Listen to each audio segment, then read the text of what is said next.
স্বাগত শান্তবাজারে। পুরো আয়োজন জুড়ে সঙ্গে রয়েছে আমরা দুজন, আমি তানজিলা খান মিম, আমি গালিব ইবনে Riaz. MOU between DTech Bangladesh Tech Limited and the Huawei Technology Bangladesh Limited. I'd like also request Chinese ambassador and the Bangladesh ambassador come to us on cooperation and collaboration in breast cancer treatment using nuclear applications. The government has embarked on a series of reforms to create more business-friendly atmosphere and offer a secure and predictable environment for investors. Our huge domestic market, the markets that are adjacent to us hold endless opportunity for entire region. আজকে প্রধানমন্ত্রীর চীন সফরের দ্বিতীয় দিন এবং দ্বিতীয় দিনেই চীনা বিনিয়োগকারীদের কাছ থেকে 6,000 কোটি টাকার বিনিয়োগ প্রস্তাব মিলেছে বাংলাদেশের, এবং সেখানে আজকে দ্বিতীয় দিনে ডিজিটাল ব্যাংকিং এবং জ্বালানি খাতসহ 16টি সমঝোতা স্মারক স্বাক্ষর হয়েছে। এবং বেইজিংয়ে বাণিজ্য সম্মেলনে প্রধানমন্ত্রী বলেছেন বিনিয়োগ সহজ করতে সব খাতে সংস্কার সহজ করছে সরকার। এ নিয়েও শান্তবাজারে থাকবে বিস্তারিত।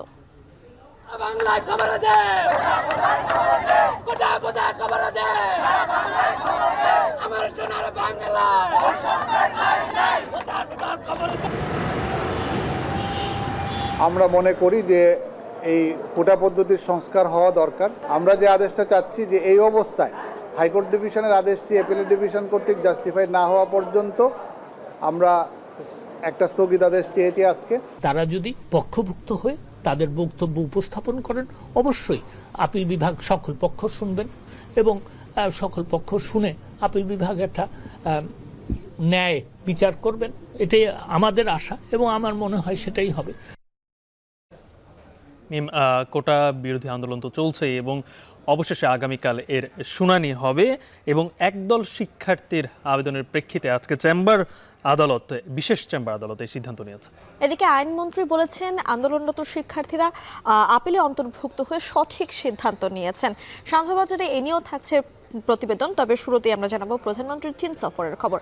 গালিব, আমরা শুরুতে আসলে যেমনটি বলছিলাম, বেজিংয়ের সামরিক পর্যায়ে 16টি সমঝোতা স্মারক সই করেছে চীন ও বাংলাদেশের ব্যবসায়ীরা, এবং চীন সফরের দ্বিতীয় দিনে বাণিজ্য সম্মেলনের প্রধানমন্ত্রী যুক্ত হয়ে সেখানে বলেছেন যে বিনিয়োগ সহজ করার জন্য সরকার কিন্তু সব খাতে সংস্কার কাজ চালিয়ে যাচ্ছে। এবং গত কয়েক বছর ধরেই আমরা কিন্তু বিদেশি বিনিয়োগ বাংলাদেশে আনার জন্য অনেকভাবে চেষ্টা করা হচ্ছে, এবং প্রধানমন্ত্রী বলছে যে এই সময় বিনিয়োগ করার জন্য একেবারে উপযুক্ত স্থান বাংলাদেশে। এ নিয়ে চীনে আছেন আমাদের সহকর্মী দেবরাজ দেব, সেখান থেকে তিনি প্রতিবেদন করেছেন।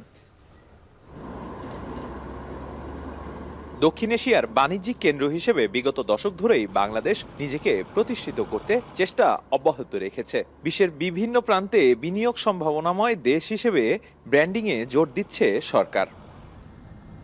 এই ধারাবাহিকতায় 4 দিনের চীন সফরের দ্বিতীয় দিনে বেইজিংয়ের ওয়ার্ল্ড চায়না সামিট উইংয়ে বাংলাদেশ ও চীনের বাণিজ্য ও বিনিয়োগ সম্ভাবনা সম্মেলনে যোগ দেন প্রধানমন্ত্রী Sheikh Hasina.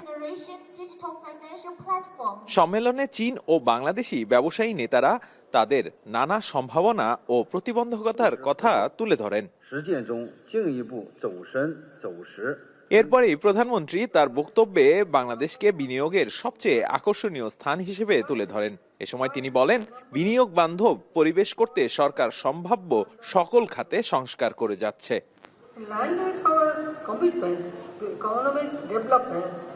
We are establishing 100 special economic zones, each equipped with state-of-the-art facilities.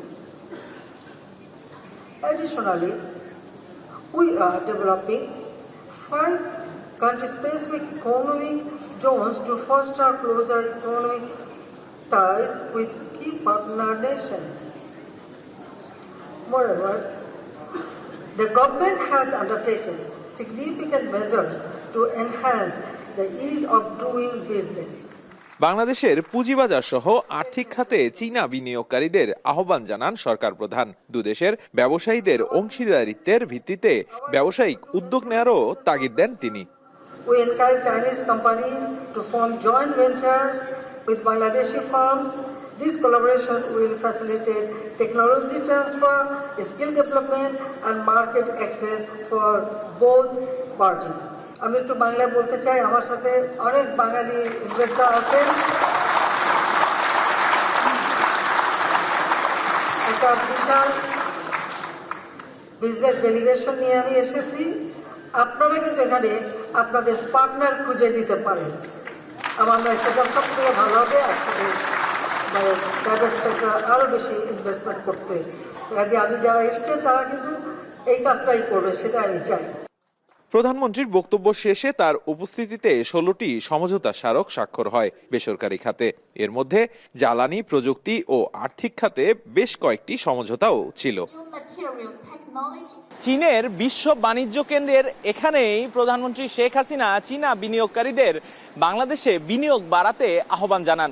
তিনি মনে করেন আগামী দিনের স্মার্ট বাংলাদেশ গড়ার লক্ষ্যে চীনা বিনিয়োগের কোনো বিকল্প নেই। এই বিনিয়োগ শুধু বাংলাদেশকেই লাভবান করবে এমনটা বলছেন না তিনি মনে করছেন এই বিনিয়োগ এবং সম্পর্ক আগামী দিনের যে ভূ রাজনৈতিক প্রেক্ষাপট সেটিতেও প্রভাব ফেলবে দুদেশের মধ্যে। চীনের বেইজিং শহর থেকে দেবরাজ দেব এখন। লালিপ, বাংলাদেশের বিনিয়োগের ক্ষেত্রে চীনের প্রতিষ্ঠানগুলো বলছে তাদের সঙ্গে যে বন্ধুত্বপূর্ণ সম্পর্ক রয়েছে বাংলাদেশের, সেই সম্পর্ক আরও গাঢ় করার অঙ্গীকার করেছেন চীনা ব্যবসায়ীরা যারা রয়েছেন। শুধু অবকাঠামো নয়, কৌশলগত ও আর্থিক খাতের অবকাঠামো শক্তিশালী করতে চায় চীনা ব্যবসায়ীরা। এবং আজকে মঙ্গলবারে চীনের বেইজিংয়ে বিডা এবং স্টক এক্সচেঞ্জের আয়োজনে চীন এবং বাংলাদেশি ব্যবসায়ীদের যেই সম্মেলনটা ছিল সেই জায়গায় আসলে চীনা বিভিন্ন প্রতিষ্ঠানের কর্তারা তারা এই কথা বলেন এবং সেই সঙ্গে বাংলাদেশি যারা ব্যবসায়ীরা ছিলেন তারা চাচ্ছেন যে চীনের সঙ্গে বাণিজ্য ঘাটতি কমিয়ে এনে চীনা আরও বিনিয়োগ যেন বাংলাদেশে বাড়ে। শেখ রাশেদুজ্জামানের ক্যামেরায় আরও জানাচ্ছেন দেবরাজ দেব। চীন বিশ্বের অন্যতম অর্থনৈতিক শক্তিশালী রাষ্ট্র। শক্তিশালী দক্ষ জনগোষ্ঠীর দেশের সাথে উদীয়মান অর্থনীতির রোল মডেল বাংলাদেশের সম্পর্ক 50 বছরে পড়বে আগামী 2025-এ। গেল বছরগুলোতে সম্পর্কের ডানাতেও পালক যোগ হয়েছে বহু। To build next generation. এমন বাস্তবতায় বাংলাদেশের প্রধানমন্ত্রী শেখ হাসিনার 4 দিনের বেইজিং সফরের প্রথম দিনে দক্ষিণ এশিয়ার উদীয়মান ব্যবসায়িক হাব বাংলাদেশের ঝুলিতে ভরল 5,782 কোটি টাকার বিনিয়োগ। বেসরকারি খাতের 16টি সমঝোতা স্মারক সই সম্পন্ন হল বদলে দেওয়া বাংলাদেশের প্রধানমন্ত্রী শেখ হাসিনার সামনেই। Cooperation in first দেশের মোবাইল ব্যাংকিং প্রতিষ্ঠান নগদের সাথে বিশ্বের অন্যতম বৃহৎ প্রতিষ্ঠান হুয়াওয়ের সাথে $50 মিলিয়ন চুক্তি হয় এই সম্মেলনে। হুয়াওয়ের সিনিয়র ভাইস প্রেসিডেন্ট বলেন, বাংলাদেশ সরকার বিনিয়োগ পরিবেশ ধরে রাখতে অনেক আন্তরিক। 专注于服务在当地拓展业务的中资客户。今天我们 China Desk 同事也在会场，如果大家对当地市场有什么问题或对特定的行业感兴趣，都可以和我们交流。এছাড়া এলএনজি খাতে $20 মিলিয়ন রয়েছে। নবায়নযোগ্য জ্বালানিতে বিনিয়োগ এককভাবে সর্বোচ্চ 5টি সমঝোতা স্মারকও সই করেছে দেশের অন্যতম শিল্প প্রতিষ্ঠান Nitol Niloy group. material technology company. বাংলাদেশে চীনের অর্থনৈতিক অঞ্চলে ইতিমধ্যে নতুন করে 28টি প্রতিষ্ঠান চুক্তি করেছে। সরকারের ভাবনা আরও 2টি চীনা অর্থনৈতিক অঞ্চল প্রতিষ্ঠা করার। সেই সম্ভাবনাতে হাওয়া দিতে চায়না রোড অ্যান্ড ব্রিজ কর্পোরেশনের সাথে নিংবো সিক্সিনহ কোম্পানির সাথে কারখানা স্থাপনে $400 মিলিয়নের সমঝোতা স্মারক হয় দুই প্রতিষ্ঠানের মধ্যে। আগামী দিনের ভবিষ্যৎ ইলেকট্রনিক গাড়ি উৎপাদনের জন্য একটি সমঝোতা স্মারক সই হয়েছে। এছাড়া সমঝোতা হয়েছে লিথিয়াম ব্যাটারি ও ইলেকট্রিক যানবাহনের জন্য। এইচএসবিসি ব্যাংকের চেয়ারম্যান বললেন, প্রযুক্তির পাশাপাশি আর্থিক খাতেও বিনিয়োগে আগ্রহী তার প্রতিষ্ঠান। We will continue to expand ubiquitous and accessible connectivity, support the smart citizen services and economic growth. বেসরকারি খাতের এই নতুন অংশীদারিত্বের যুগে বাংলাদেশের ব্যবসায়ীরাও আগ্রহী। আগামী দিনের নবায়নযোগ্য জ্বালানি, প্রযুক্তি, কৃষিভিত্তিক খাত, পর্যটন খাতে বিনিয়োগে অংশীদার হয়ে বাণিজ্য ঘাটতি কমানোই লক্ষ্য তাদের।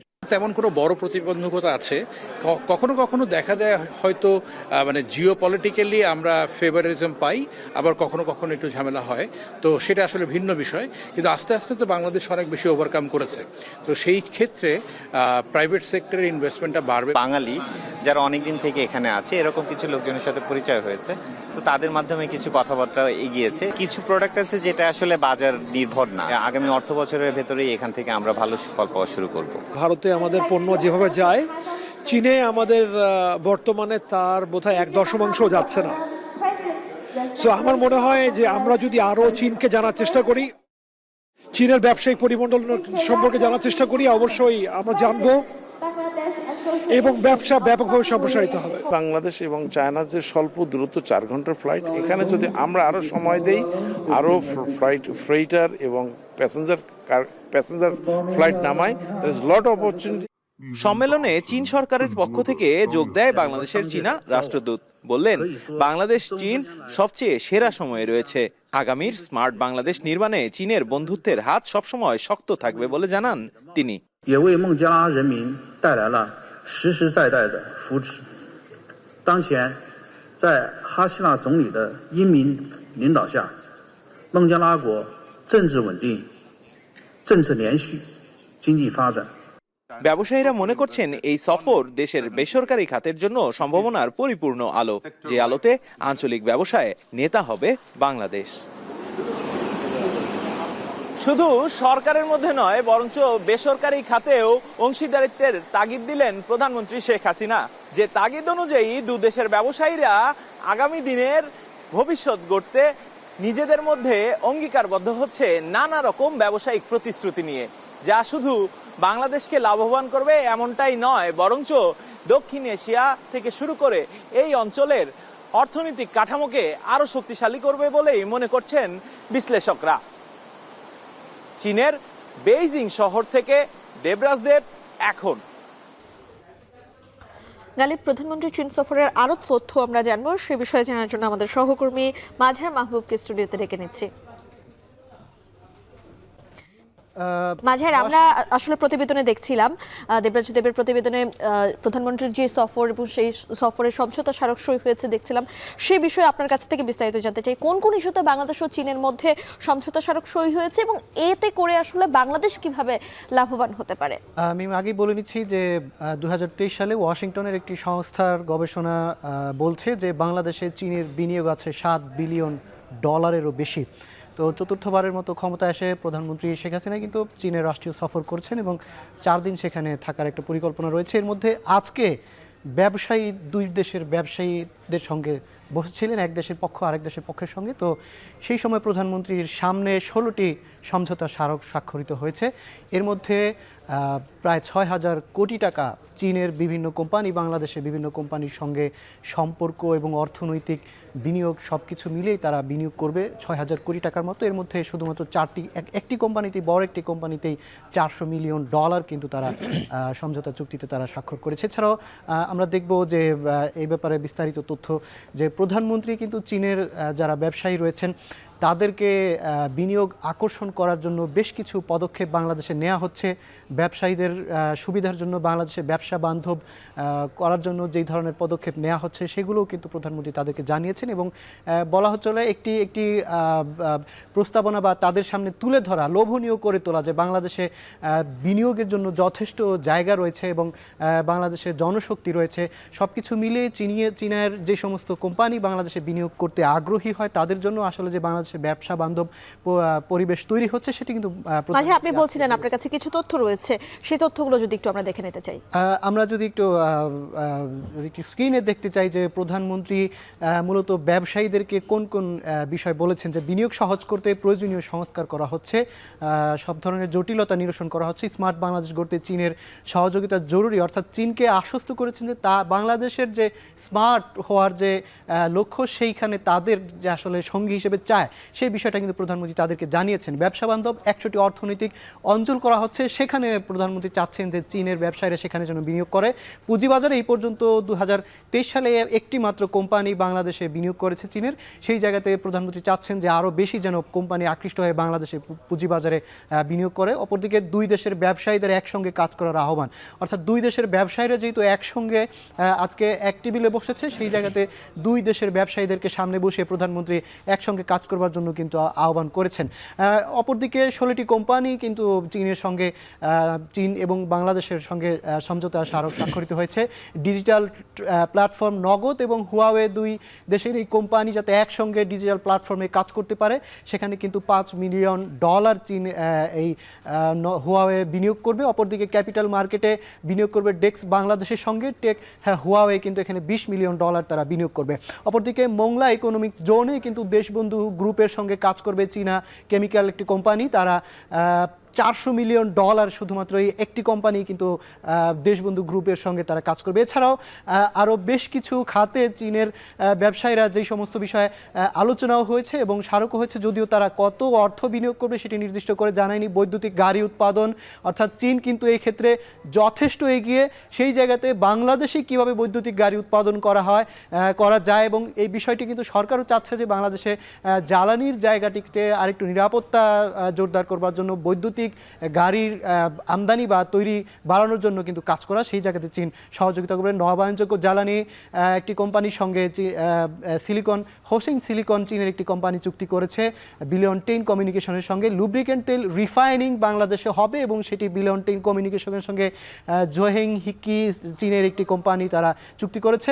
Dhaka city mobile project EB solution বাংলাদেশের কোম্পানি, তার সঙ্গে কাজ করবে নিংবোসেরি এবং লিথিয়াম ব্যাটারি ও বৈদ্যুতিক গাড়ি নিয়ে বাংলাদেশে তারা বেশ কয়েকটা কোম্পানি কাজ করবার জন্য আগ্রহ জানিয়েছে। সিএনজি ট্রান্সপোর্টেশনে $20 মিলিয়ন তারা বিনিয়োগ করবে। রাবার মেশিনারিজ বাংলাদেশে আরও কিভাবে উৎপাদন বাড়ানো যায়, এই খাতে কিভাবে আরও কাজ করা যায়, সব কিছু মিলে 16টি কোম্পানির মধ্যে যেমনটি বলছিলাম যে 4টি কোম্পানিতে বড় ধরনের এবং একটি কোম্পানিতেই শুধু $400 মিলিয়ন তারা বিনিয়োগ করবে এবং আরও 12টি কোম্পানিতে বিভিন্ন ধরনের যেই সমস্ত বিষয় চীন এগিয়ে এবং বাংলাদেশে এখনও পর্যন্ত ঘাটতি রয়েছে এবং তারা কিভাবে বাংলাদেশকে সুলভ মূল্যে সেটা দেয়া যায় এবং বাংলাদেশে উৎপাদন করা যায়, সেই বিষয়ে কিন্তু মাননীয় প্রধানমন্ত্রী যখন বলছিলেন যে 100টি অর্থনৈতিক অঞ্চল, চীনও সেই জায়গাতে কিন্তু মোংলা বন্দরের সেই অর্থনৈতিক অঞ্চলে কিন্তু তারা বিনিয়োগ করবার জন্য আগ্রহী জানিয়েছে। মিম, ধন্যবাদ মাঝহার বাবু আমাদের সঙ্গে যুক্ত হবার জন্য।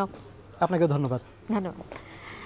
মাঝহার কিন্তু বলছিলেন এই যে 5 দিনের যে সফর প্রধানমন্ত্রী শেখ হাসিনা, সেই সফরের যে বিস্তারিত, এটি তার 5মবারের মতো সফর হচ্ছে চীনে, সেই বিস্তারিত সম্পর্কে কিন্তু জানাচ্ছিলেন মাঝহার বাবু। আমরা যদি একটু পরের প্রসঙ্গে যেতে চাই, সেটি হচ্ছে যে আপনি নিশ্চয়ই জানেন যে গত কয়েকদিন ধরে কোটা বিরোধী আন্দোলন চলছে। সেখানে আজকে কোটা বিরোধী আন্দোলনের একটা বিষয় ঘটেছে, সেটা হচ্ছে যে কোটা বাতিল করে হাইকোর্টের যে রায়টা দেওয়া হয়েছে সেটি স্থগিত চেয়ে সাধারণ শিক্ষার্থীদের পক্ষে আপিল করা হয়েছে এবং সেটি বুধবার আপিল বিভাগের পূর্ণাঙ্গ বেঞ্চে শুনানির জন্য দিন ঠিক করা হয়েছে। এদিকে এই বিষয়ে সরকার না সর্বোচ্চই আদালত সিদ্ধান্ত নেবে বলে জানিয়েছেন আইনমন্ত্রী। বিস্তারিত জানাবেন সহকর্মী জাহিদ হাসান।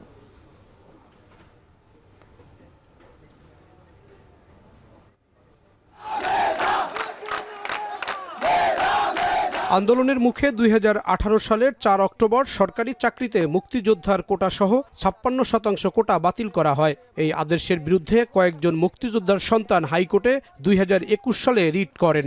ওই রিটে নিষ্পত্তি করে গেল 5 জুন সরকারের কোটা বাতিলের প্রজ্ঞাপন অবৈধ ঘোষণা করে রায় দেয় হাইকোর্ট। উচ্চ আদালতের রায়ের পরপরই আন্দোলনে নামেন শিক্ষার্থী ও চাকরি প্রত্যাশীরা। 1 সপ্তাহের বেশি সময় ধরে সড়ক অবরোধ সহ বিভিন্ন অবস্থান কর্মসূচি পালন করছেন শিক্ষার্থীরা।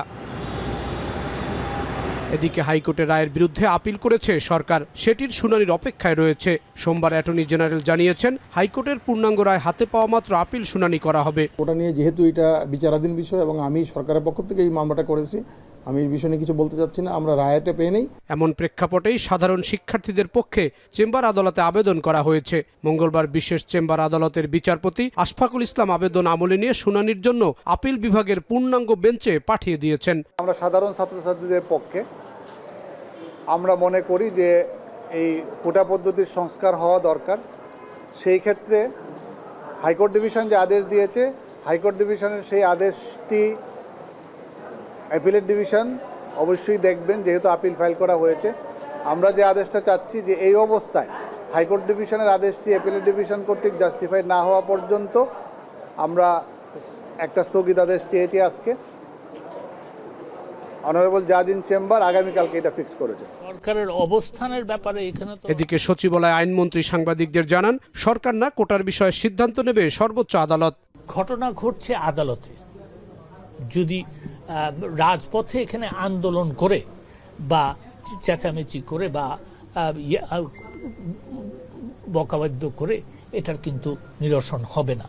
এবং এটা করলে যেটা হয়, একটা পর্যায়ে হয়তো আদালত অবমাননাও হয়ে যেতে পারে। তো সেই ক্ষেত্রে সঠিক জায়গা কোনটা, আমি গতকালকে বলেছি যে সঠিক জায়গা হচ্ছে যে তারা যদি পক্ষভুক্ত হয়ে তাদের বক্তব্য উপস্থাপন করেন, অবশ্যই আপিল বিভাগ সকল পক্ষ শুনবেন এবং সকল পক্ষ শুনে আপিল বিভাগ একটা ন্যায় বিচার করবেন। দুই পক্ষের আপিল নিষ্পত্তির পরে জানা যাবে কোটার বিষয়ে কি সিদ্ধান্ত হতে যাচ্ছে। জাহিদ হাসান, এখন, ঢাকা। এদিকে কোটা সংস্কারের দাবিতে কাল সকাল সন্ধ্যা ব্লকেট কর্মসূচি ঘোষণা করেছে বৈষম্য বিরোধী ছাত্র আন্দোলন। সন্ধ্যায় সংবাদ সম্মেলনে এই কর্মসূচি ঘোষণা করা হয়। কোটা যেহেতু একটি আন্দোলনের প্রেক্ষিতে এই ডিসিশনটি হয়েছিল এবং আমরা মনে করছি নির্বাহী বিভাগ এবং সরকারের এখানে হস্তক্ষেপের সুযোগ রয়েছে। সরকার চাইলে একটি নতুন পরিপত্র জারি করতে পারে। ফলত আমাদের আন্দোলন কিন্তু আর আদালতের প্রেক্ষাপটে নেই। আমাদের আন্দোলনটি এখন মূলত সরকার এবং নির্বাহী বিভাগের প্রতি। তো সেই জায়গা থেকে আমাদের যে বাংলা ব্লকেট কর্মসূচি আমরা ঘোষণা করেছি এবং গত 2 দিন ধরে চলমান ছিল, সেটি অব্যাহত থাকবে। আগামীকাল 10ই জুলাই 2024 আমাদের যে এক দফা দাবিতে সকাল সন্ধ্যা সারা দেশে ব্লকেট কর্মসূচি পালিত হবে। দুর্যোগ ব্যবস্থাপনায় প্রতি বছর কারি টাকা ঢাললেও নেই সুফল, তাই গবেষণা ও প্রযুক্তি ভিত্তিক প্রকল্প গ্রহণ ও বাস্তবায়নের তাগিদ দিচ্ছেন বিশেষজ্ঞরা।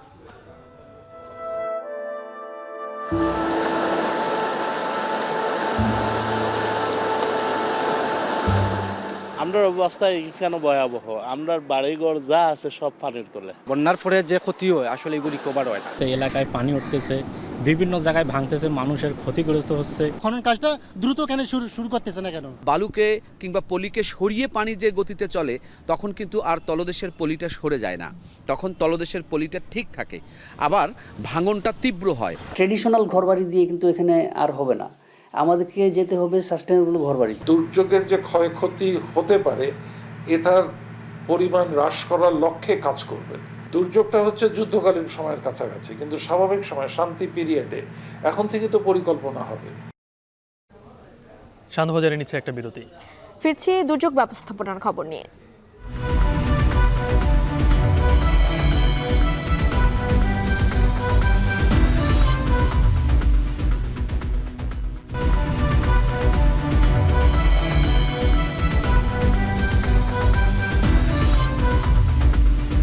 বিরতির পর আবারও ফিরে এলাম। দেখছেন শান্তবাজার। গানে বিরতিতে যাওয়ার আগে বলছিলাম দুর্যোগ ব্যবস্থাপনার খবর জানাবো। বিগত বছরগুলোতে ঘন ঘন বন্যা হচ্ছে এবং সেই বন্যায় কিন্তু চাপ বাড়ছে দেশের অর্থনীতিতে। খাদ্য উৎপাদন কমার পাশাপাশি মন্থর হচ্ছে দারিদ্র্য বিমোচনের যে গতি সেই।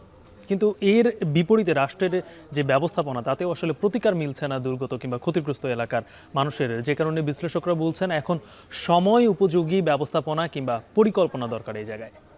দুর্যোগ সার্বিক বন্যা ব্যবস্থাপনা নিয়ে মোকাররম হোসেন, মেহরিন আনি ও গুলজার আহমেদের যৌথ প্রতিবেদনে দেখব বিস্তারিত।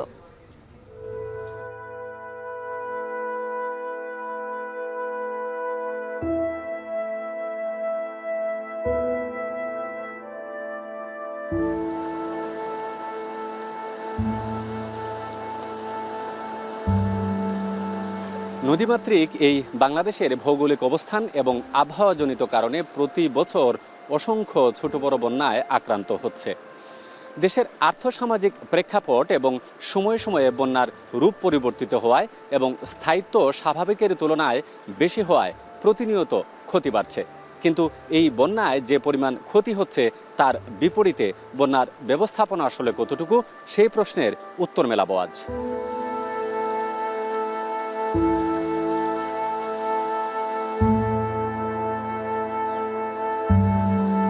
এই বন্যাটা পানি নিচ্ছে তার তো ওখানকে বন্যা পানি উঠে কেটা লাগে উঠে আপনার যে খাল আছে না, নদী আছে না, এই নদীগুলা ভরে গেছে, পানি কোন দিকে যাইতো। সিলেটের বালাগঞ্জ উপজেলার হামসাপুর গ্রামের কামাল মিয়া বলছিলেন বন্যা নিয়ে তার জীবনের অভিজ্ঞতার কথা। তার মতে গেল 5 বছরে যে বন্যার ভয়াল রূপ তিনি দেখেছেন তা অতীতের সকল বন্যার থেকেও প্রলয়ঙ্কারী ও বিধ্বংসী। তাই তো প্রতিনিয়তই দীর্ঘ হচ্ছে তার ক্ষতির তালিকা। আমার বয়স 65 বছর হয়ে যান, ইলা বন্যা আমি দেখছি না। আজ 5-6 বছর ধরে লগ্র বন্যা। এই বন্যা আমরা দেখো এই অঞ্চলের মানুষ আমরা ক্ষতিগ্রস্ত। চলতি বছরে জুন জুলাইয়ে 3 দফায় বন্যার কবলে পড়েছে সিলেট, এখনো যা চলমান, যাতে বিভাগের 4 জেলার অন্তত 25 লাখ মানুষ প্রত্যক্ষ ও পরোক্ষভাবে ক্ষতির সম্মুখীন হয়েছেন। আমরা অবস্থা কেন ভয়াবহ, আমরা বাড়িঘর যা আছে সব পানির তলে। আর এই যে হিসাবে মানে বান ভাঙ্গিছে, বান এটা সবটা একেবারে উড়াইয়া লইয়া গেছে। নদী পাড়ের মানুষের আমরা প্রত্যেকের বাড়িঘর অনেকটা ভাঙ্গে যায়, আর বন্যার পরে যে ক্ষতি হয় আসলে এগুলি রিকভার হয় না।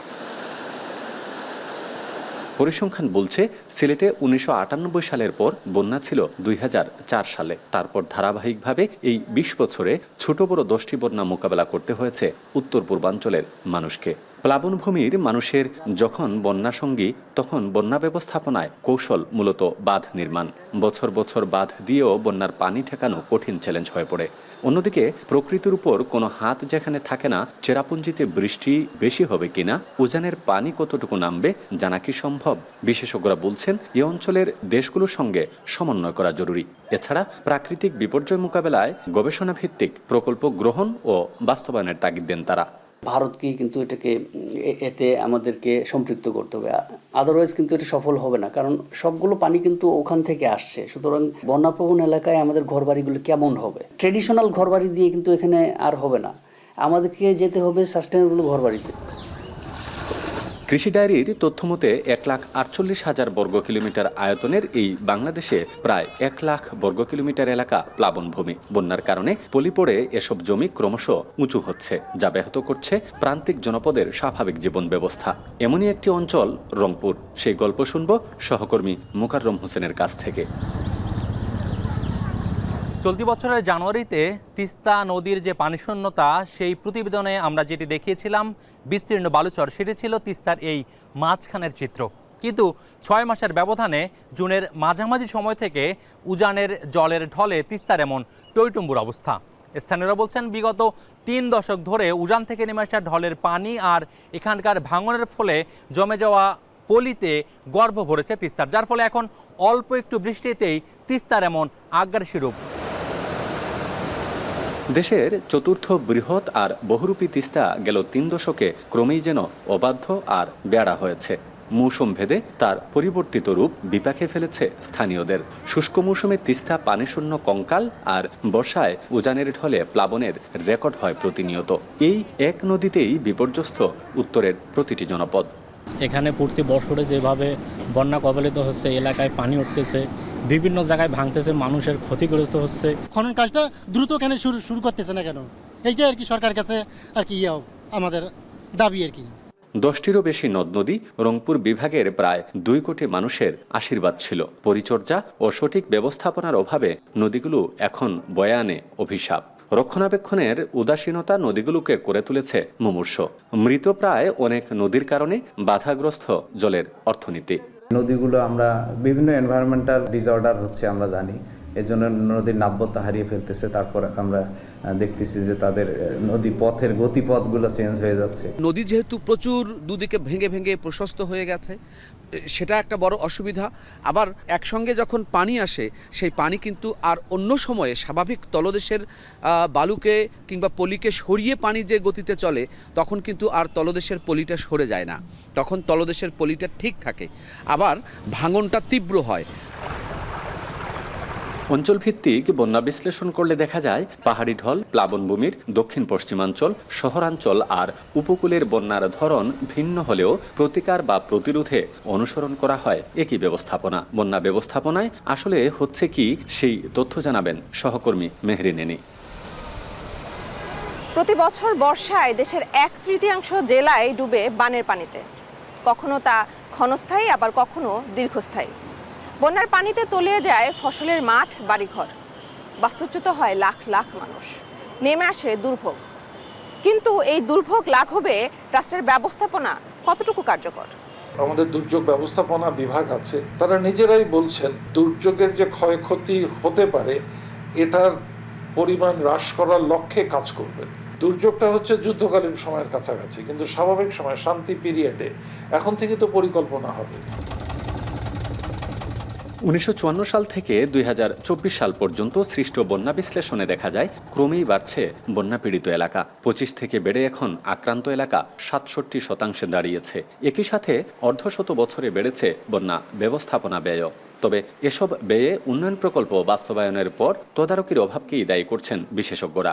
বলছেন অনুদান নির্ভর ব্যবস্থাপনা থেকে বের হয়ে প্রযুক্তি ভিত্তিক সময়োপযোগী প্রকল্প বাস্তবায়নই কেবল মজবুত করতে পারে বন্যা ব্যবস্থাপনা। প্রতিটা দুর্যোগ ধরে ধরে আমাদেরকে প্রস্তুতিটার পুনর্মূল্যায়ন করতে হবে। মানুষের দুঃখ কষ্ট কমানোর জন্য রিলিফ করা যেতে পারে, কিন্তু রিলিফটা যেন সমাজ যেন রিলিফ নির্ভর না হয়। সম্প্রতি ইন্টারন্যাশনাল ফুড পলিসি রিসার্চ ইনস্টিটিউটের এক গবেষণায় উঠে এসেছে এই তিস্তা নদীর পানি অব্যবস্থাপনার কারণে প্রতি বছর 15 লাখ মেট্রিক টন বোরো ধান উৎপাদনের ঘাটতি হয়। সেই গবেষণায় ভবিষ্যৎবাণী করা হয়েছে যে 2030 সাল নাগাদ তিস্তা নদীর পানির অব্যবস্থাপনার ফলে চালের উৎপাদন হ্রাস পাবে 8% আর 2050 সালে সেই হ্রাসের পরিমাণ বেড়ে দাঁড়াবে 14% পর্যন্ত। এমন পরিসংখ্যান চোখে আঙুল দিয়ে দেখিয়ে দেয় তিস্তা নদীর পানি ব্যবস্থাপনার মাধ্যমে এই অঞ্চলের মেরুকরণ, তিস্তার পানিশূন্যতা এবং অল্প বন্যায় এমন আগ্রাসী রূপ থেকে বাঁচতে নদী ব্যবস্থাপনা কতখানি জরুরি। সাম্প্রতিক বছরগুলোতে প্লাবিত এলাকা পুরোপুরি বন্যা নিয়ন্ত্রণে সক্ষম না হওয়ায় ভেঙে পড়ছে সামাজিক অনেক কাঠামো। নেতিবাচক প্রভাব পড়ছে স্থানীয় উৎপাদনে, বাড়ছে অর্থনৈতিক ঝুঁকিও। তাই প্রকৃতি নির্ভর এবং বাস্তবসম্মত সমাধানের দিকে জোর না দিলে ভবিষ্যতে বাংলাদেশের উন্নয়নে বড় বাধা হয়ে দাঁড়াবে এই বন্যা। বাংলাদেশে বন্যা ব্যবস্থাপনায় শুধু অভ্যন্তরীণ প্রকল্প বাস্তবায়ন করলেই হবে না, বরং দীর্ঘমেয়াদী চিন্তায় উপমহাদেশের সহযোগিতায় অববাহিকা ভিত্তিক বন্যা ব্যবস্থাপনার মাধ্যমে বাংলাদেশকে বন্যা দুর্যোগ মোকাবেলায় সক্ষম করে গড়ে তোলার সময় এসেছে। তা না হলে এই খাতে বছরে বছর যে হাজার কোটি টাকার ব্যয় হয় তা কেবল খরচের তালিকায় জমা হওয়া ছাড়া তেমন কোনো সুফল বইয়ে আনবে না। বিসিএস সহ বাংলাদেশ কর্ম কমিশনের অধীনে থাকা 30টি পরীক্ষার প্রশ্নপত্র ফাঁসের দায় স্বীকার করে 164 ধারায় স্বীকারোক্তিমূলক জবানবন্দি দিয়েছে ড্রাইভার আবেদ আলী সহ 7 জন। যদিও প্রশ্নপত্র ফাঁস হওয়ার সুযোগ কম এমন দাবি করেছেন পিএসসি চেয়ারম্যান। এছাড়া ফাঁসকৃত প্রশ্ন পেয়ে যাদের চাকরি হয়েছে তাদের খুঁজে বের করে শাস্তিমূলক ব্যবস্থা নেওয়া হবে কিনা সে ব্যাপারেও কিছু জানাতে পারেননি তিনি। এদিকে 3 সদস্যের তদন্ত কমিটি করে 15 দিনের মধ্যে প্রতিবেদন জমা দিতে বলেছে পিএসসি। বাকিটা জানাবেন ফরহাদ বিন নূর। রেলের নিয়োগ পরীক্ষার প্রশ্নপত্র ফাঁসের প্রমাণ পেয়ে 2 জন সহকারী পরিচালক, আলোচিত ড্রাইভার আবেদ আলী সহ 17 জনকে গ্রেপ্তার করে সিআইডি। এ ঘটনায় শুরু হয় তোলপাড়। প্রশ্ন ওঠে বিগত এক যুগে পিএসসির অন্তত 30টি চাকরির পরীক্ষায় নিয়োগ পাওয়া অধিকাংশের যোগ্যতা নিয়ে। দেশকে মেধাশূন্য করতে কারা আঁকছে নীল নকশা তাদের খুঁজে বের করার দাবি তোলে চাকরি প্রার্থীরা। রেলওয়ের নিয়োগ পরীক্ষা বাতিলের দাবিতে মঙ্গলবার পিএসসির সামনে অবস্থান নিয়ে বিক্ষোভ করে ক্ষুব্ধরা। 5 তারিখে যে আমাদের সাথে যে ঘটনাটা ঘটেছে, আমরা যে মেধাবীদের যে অবস্থাটা এবং দুর্নীতি যেটা হয়েছে সেটা যেন তদন্ত করে। রেলওয়ের কোশ্চেন যেহেতু ফাঁস হয়েছে এবং যার প্রমাণও আছে আমাদের কাছে এবং মিডিয়া ভাইদের কাছে, সেহেতু রেলওয়ের পরীক্ষা বাতিল করে পুনরায় পরীক্ষা নেওয়ার জন্য আহ্বান জানাচ্ছি। গত 5 জুলাই অনুষ্ঠিত রেলওয়ের নিয়োগ পরীক্ষা বাতিল হবে কিনা সে বিষয়ে এখনো সিদ্ধান্ত নেয়নি পিএসসি। অবশ্য প্রশ্ন ফাঁস হওয়ার সুযোগ কম বলে মন্তব্য করেছেন পিএসসি চেয়ারম্যান। লটারিটা করি এই সিস্টেম,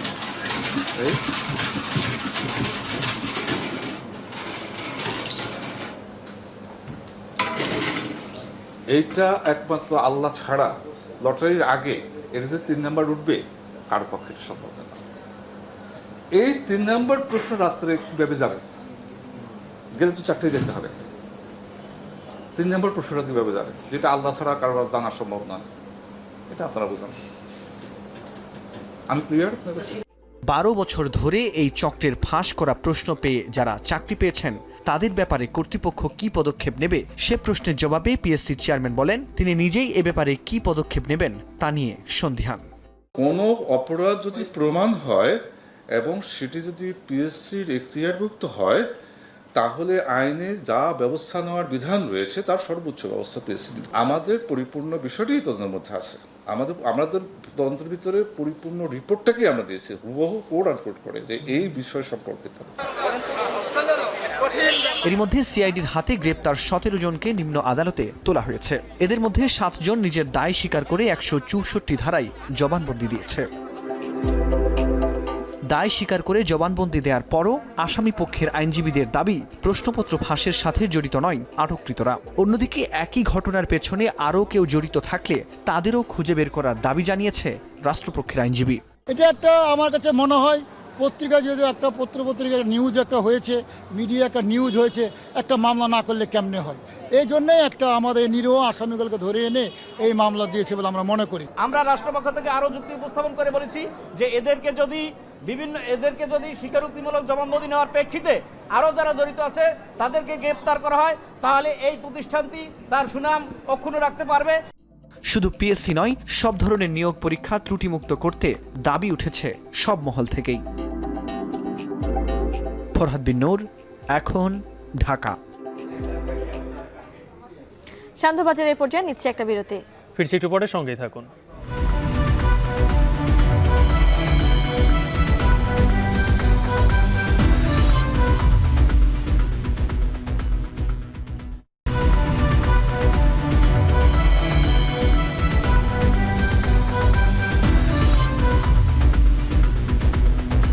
বিরতির পর ফিরে এলাম। আপনারা দেখছেন সান্ধ্যবাজার। ঢাকা ওয়াসার বিরুদ্ধে স্বাক্ষর ও তারিখ জাল করে অনুমতিপত্র বানানোর অভিযোগ করেছে ঢাকা দক্ষিণ সিটি কর্পোরেশন। এজন্য রাজধানীর একটি থানায় মামলার আবেদন করেছে সংস্থাটি। দক্ষিণ সিটির কর্মকর্তার অভিযোগ, জাল করে নকল অনুমতিপত্র বানিয়ে সড়কে খোঁড়াখুড়ির কাজ করতে চেয়েছিল ঢাকা ওয়াসা। যদিও ওয়াসা কর্মকর্তাদের দাবি এটি ঠিকাদারের কাজ। মেয়র বলছেন, এই প্রতারণার জন্য যে আইনি পদক্ষেপ নেওয়া দরকার ডিএসসিসি তাই করবে। আজহার লিমনের প্রতিবেদন। প্রকল্প আর উন্নয়নের নামে বর্ষার খোঁড়াখুড়ি যে ভোগান্তির বড় কারণ, নগরের মানুষ মাত্রই তা ভালো করেই জানেন। তবে নতুন ব্যাপার হলো, এই খোঁড়াখুড়ির অনুমতি নিয়ে এবার এক সেবা সংস্থা জালিয়াতির অভিযোগ করছে আরেক সেবা সংস্থার বিরুদ্ধে। ঘটনা ঢাকা দক্ষিণ সিটি কর্পোরেশনের ২৬ নম্বর ওয়ার্ডের শহীদ আব্দুল আলিম খেলার মাঠ লাগোয়া এই সড়ক ঘিরে। ওয়াসা সংস্কার কাজের জন্য এই সড়কটি খোঁড়াখুড়ির অনুমতি চাইলে ঢাকা দক্ষিণ সিটির অঞ্চল ৩-এর নির্বাহী প্রকৌশলীর সই করা এই চিঠির মাধ্যমে অনুমতি দেওয়া হয়। তাতে বর্ষা মৌসুম শুরু হওয়ার আগেই ২৪ থেকে ৩০ এপ্রিলের মধ্যে কাজ শেষ করতে হবে এমন শর্ত দেওয়া হয়। কিন্তু এই জুলাই মাসে এসে সেই কাজ শুরু করে ঢাকা ওয়াসা। এক্ষেত্রে ব্যবহার করা হয় নকলেই অনুমতিপত্র। কিন্তু প্রশ্ন হলো, সরকারি কাজের দায়িত্বে থাকা একটি সংস্থা কেন জালিয়াতির আশ্রয় নিল আরেকটি সরকারি সংস্থার অনুমতি নেবার ক্ষেত্রে? ওয়াসার দায়িত্বপ্রাপ্ত কর্মকর্তা বলছেন, কক্সবাজার সফররত ব্যবস্থাপনা পরিচালক ঢাকায় ফিরলেই বিষয়টি নিয়ে সিদ্ধান্ত নেওয়া হবে। এই চিঠি ব্যবহার করে, যে জাল স্বাক্ষর করা চিঠি ব্যবহার করে খনন কাজ করলো এবং সেটা ওয়াসারই কাজ ছিল। তো এইটা আপনি কি মনে করেন না যে আপনার দায় আছে? এই বিষয়ে আমরা কিছু জানি না। এমনি স্যার কক্সবাজার আসেন, ওই এসে আমাদের সাথে বলবেন। তারিখ পরিবর্তন করে ভুয়া স্বাক্ষর ব্যবহার করে খোঁড়াখুড়ি শুরু করায় বেশ নড়েচড়ে বসেছে আরেক সেবা সংস্থা ঢাকা দক্ষিণ সিটি কর্পোরেশন। এ নিয়ে স্থানীয় থানায় দায়ের করা হয়েছে অভিযোগ। দক্ষিণ সিটির এই কর্মকর্তা বলছেন, যেহেতু বর্ষায় সিটি কর্পোরেশন এখন খোঁড়াখুড়ির অনুমতি দেয় না, সেহেতু বর্ষার মধ্যে ওয়াসা কাজ শুরু করলে বিষয়টি তাদের নজরে আসে। অভিযোগটা হচ্ছে আমাদেরকে না জানিয়ে সড়কটা খনন করা, অনুমতিবিহীনভাবে সড়কটা খনন করা এবং দায়িত্বপ্রাপ্ত কর্মকর্তার যে স্বাক্ষর আছে সেই স্বাক্ষরটাকে জাল করা, এই বিষয়টাই আমরা অভিযোগে উল্লেখ করেছি। এ নিয়ে ক্ষোভ জানিয়েছেন ঢাকা দক্ষিণ সিটির মেয়রও। আজিমপুরে নবনির্মিত এই নগর মার্কেটের উদ্বোধনী অনুষ্ঠানে মেয়র বলেন, প্রতারণামূলক এমন অপরাধের জন্য আইন অনুসারে যা যা করার তিনি করবেন। প্রতারণা করলে যে আইনগত ব্যবস্থা রয়েছে আমরা ইতিমধ্যে এ ব্যাপারে জিডি করেছি, আমরা জেনারেল ডায়েরি লিপিবদ্ধ করেছি থানায়, আমরা সকলকে অবগত করছি। আমরা আশা করব যে মন্ত্রণালয় থেকেও এ ব্যাপারে কঠোর ব্যবস্থা নেওয়া হবে। এই অনুষ্ঠানে মেয়র আরও অভিযোগ করেন, নানা সমন্বয়ের কথা বলা হলেও কোনো ধরনের আইনের তোয়াক্কা না করেই সিটি কর্পোরেশনের অধীন সড়কগুলোতে ইচ্ছেমতো খোঁড়াখুড়ি করে সেবা সংস্থাগুলো। এভাবে কেটে খুঁড়ে আমাদের ঢাকাবাসীর সমস্যা, দুঃসহ সমস্যা সৃষ্টি আমরা করতে দিতে পারি না। আজহার লিমন, এখন ঢাকা। শেষ করছি শান্তবাজার এখন টেলিভিশন ওয়েবসাইটে দেখতে ভিজিট করুন www.ekhon.tv।